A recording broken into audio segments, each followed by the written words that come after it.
Hello everyone. তো এখন আমরা যাচ্ছি সুমনাদের বাড়িতে। আজ হলো সুমনার দাদার মেয়ের অন্নপ্রাশন। তো আমাদের যাওয়ার কথা ছিল একটু তাড়াতাড়ি, কিন্তু আমাদের লেট হয়ে গিয়েছিল।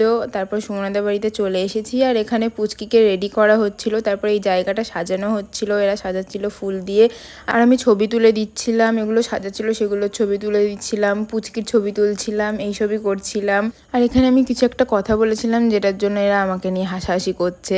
তারপর এখানে সুন্দর করে সাজিয়ে দিয়েছে। তারপরে পুচকিকেও তো ভীষণ কিউট লাগছে, ভীষণই কিউট লাগছে। আর এখানে ওর কয়েকটা ছবি তোলা হচ্ছিল, ছবিগুলো খুব সুন্দর এসেছে। আর এখানে সুমনা তো আলাদা লেভেলেরই এক্সাইটেড ছিল। তারপরে ওকে একে একে সবাই আশীর্বাদ করলো, মুখে ভাত দিল। তারপরে দাদা আর বৌদি এখানে ছবি তুলছিল, আর এখানে এদের আলাদা কিছুই চলছিল। তারপরে আমরা খেতে বসে গেলাম, আর সাথী বাড়ি চলে যাচ্ছিল, ওই জন্য ওকে তো চুল ধরে টেনে আনা হয়েছে, কারণ ওকে আমরা বাড়ি যেতে দেবই না। আর এখানে আমি এদের কিছু একটা বলছিলাম আর গল্পও করছিলাম। আমরা প্রচুর গল্প করেছি, আমরা যখনই এক জায়গায় থাকি আমরা তো প্রচুর গল্প করি। আর এখানে আমিই বেশি বকে গিয়েছি। তো টুলু পুজোতে পড়বে বলে যে কুর্তিটা কাটিয়েছিল, আমরা সেটাই দেখছিলাম।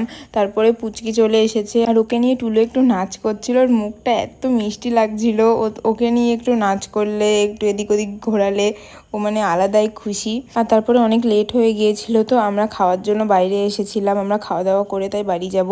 আর এখানে সাথী টুলুকে ইরিটেট করছিল, আর আমি আর সুমনা পাশে দাঁড়িয়ে এদের কাণ্ডগুলো দেখছিলাম আর হাসছিলাম। আর যাওয়ার সময় তো আমি ভেবে যাইনি যে আমি এত সময় থাকবো, ওই জন্য আমি ফোনের চার্জার বা পাওয়ার ব্যাংক কিছুই নিয়ে যাইনি। আর এই সময় আমার ফোনে লিটারালি 8 বা 9% চার্জ ছিল। আর তারপরে আমরা খেতে বসে গিয়েছি, আর আমরা খাওয়া দাওয়া করে বাড়িতে চলে আসলাম।